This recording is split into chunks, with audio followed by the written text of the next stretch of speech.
Comparing your home phone options is a good idea, especially when you can choose between RevVoice Home Phone and BTC's home phone service. With RevVoice, you get more than 20 free calling features, unlimited local calls, and unlimited calls to any RevVoice customer anywhere.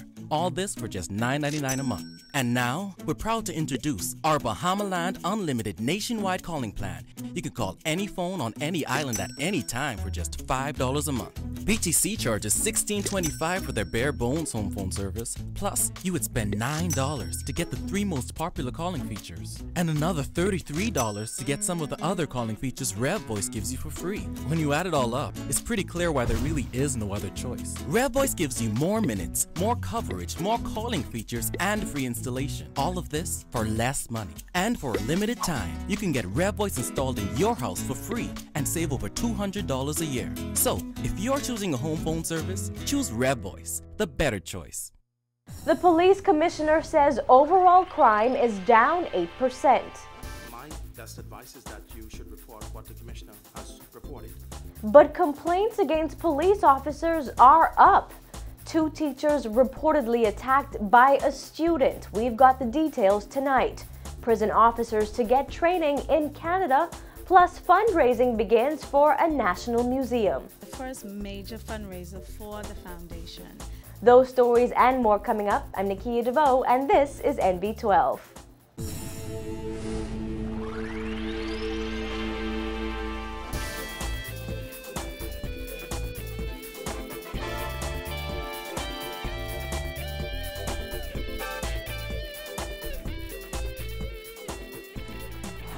Good evening, everyone. Thanks for joining us here at Cable 12 Studios. Here are the stories coming out of the NB12 newsroom this Wednesday evening. Commissioner of Police Ellison Greenslade reported today that while murders were up last year, crimes overall were down 8%. At a press conference this morning, Greenslade revealed how many rapes, robberies, murders, and other crimes were reported to police in 2013. Dana Smith has the details.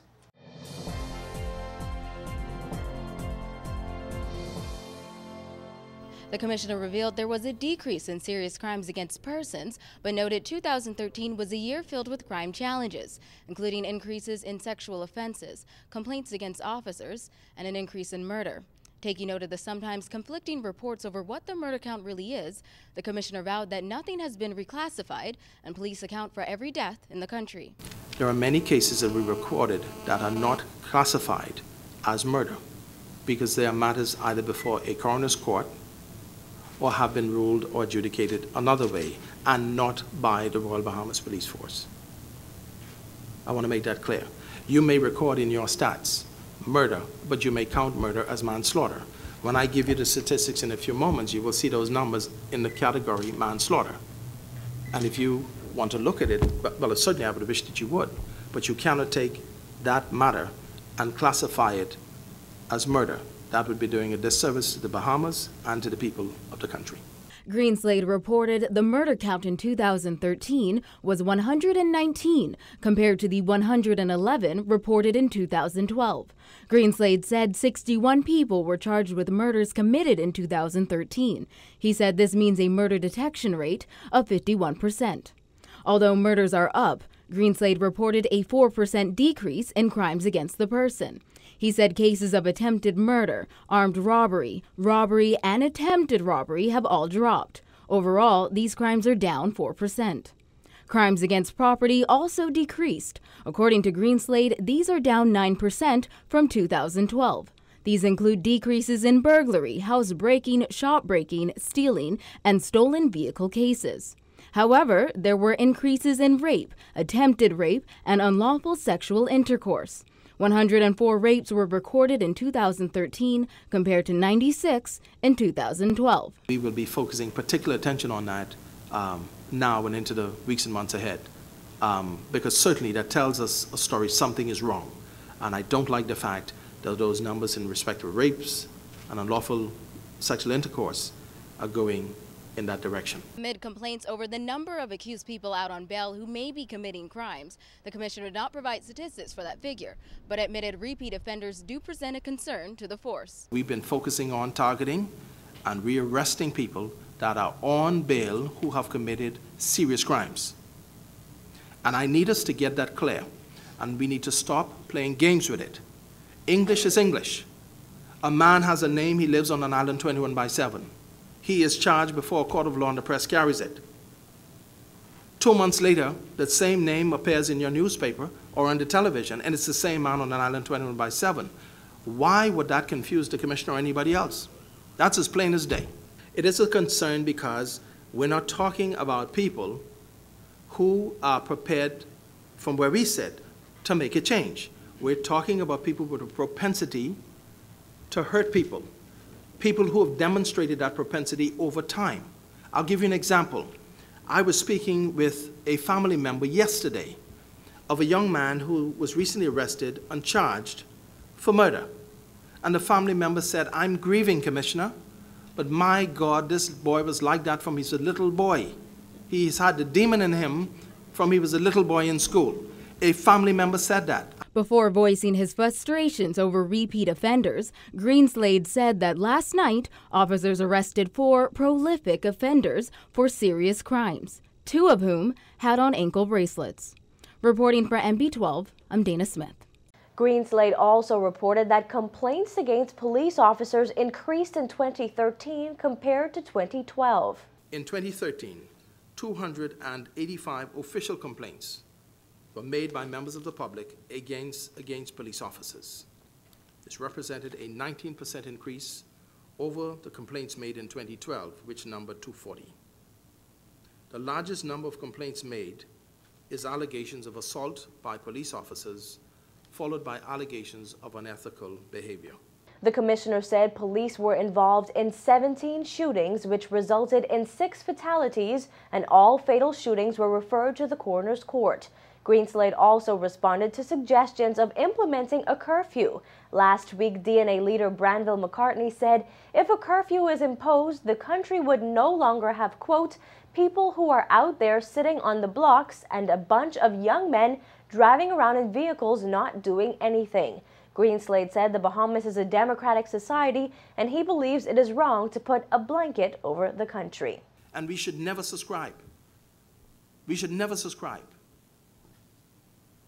to being held hostage by a core group of people that we have the ability to deal with. Well, police were called to Anatole Rogers High School in southern New Providence today following a reported attack on a teacher. The alleged attacker, an 8th grade student. Bahamas Union of Teachers President Belinda Wilson says reports are the 13-year-old student attacked a female teacher. When another female teacher attempted to intervene, she too was attacked. Wilson confirmed that one of the teachers had several bruises. The student, meanwhile, was taken into police custody for questioning. Now, it is unclear whether police were stationed at Anatole Rogers at the time of the reported incident. Wilson says she believes there has been a good attempt to keep teachers safe while on the job, but she claims there are sometimes challenges working with school principals.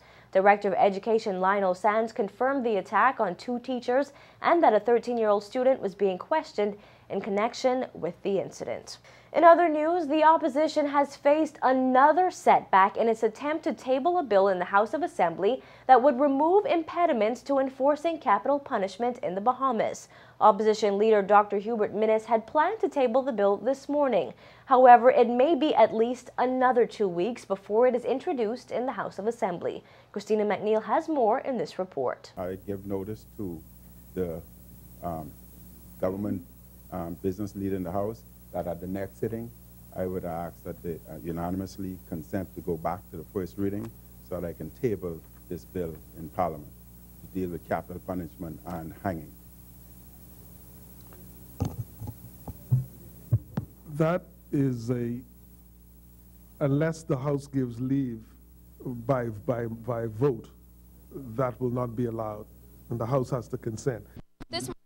The House of Assembly coming to an abrupt end as leader of the opposition, Dr. Hubert Minnis, attempted to table a bill dealing with capital punishment. However, leader of government business, Dr. Bernard Nottage, said there were several pressing matters the government must deal with before the House resumes.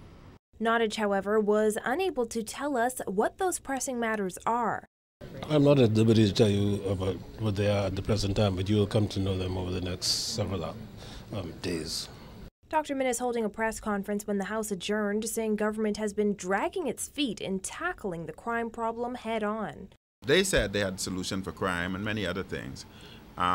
We feel that the government is not doing their job appropriately, and we feel as opposition, if they can't do their job, we will do it for them. All we ask of them is to enforce what we brought forth and to enforce the laws, as they are the government and they are the enforcers.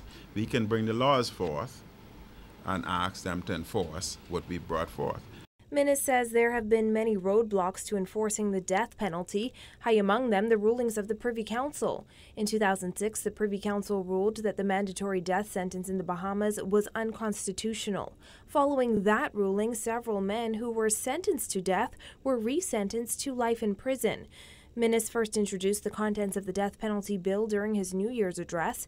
Today, he explained that the bill would mandate that the Bahamas Court of Appeal be the highest court in the land for murder and death penalty cases, and that a referendum may be necessary to change Articles 16 and 92 of the Constitution. There will be no appeal beyond the Court of Appeal, so that we can follow the laws as are written in the Bahamian laws. There are many people out there, our sons, our daughters, our children, grandparents, parents, aunts, uncles are being murdered, and the Bahamian public is asking for their just due. It would require change to the Constitution, and may also require a referendum, but that would give the Bahamian people an opportunity to have their say in the direction of this country and our stance on capital punishment.